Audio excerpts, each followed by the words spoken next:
আজকে তোমরা আলোচনার কথা বলো, আপোষের কথা বলো, একদিকে আমার ভাইদেরকে তোমরা গুলিতে ঝাঁঝা করতেছ, আরেকদিকে আইনমন্ত্রী বলে যে শেখ হাসিনা কোটা আন্দোলন যারা করতেছে তাদের সাথে আলোচনায় বসতে চায়।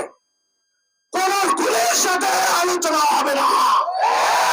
পরিষ্কার কথা যে হাতের রক্ত তার সাথে কোনো আপোষ হবে না। আন্দোলনের মাধ্যমে এই হাসিনা সরকারকে রাজপথে এনে জনতার আদালতে বিচার করা হবে। প্রশাসনকে বলতে চাই, আপনারা এই সরকারের দালালি ছেড়ে দেন। এই সরকারের পতন ঘন্টা বেজে গেছে।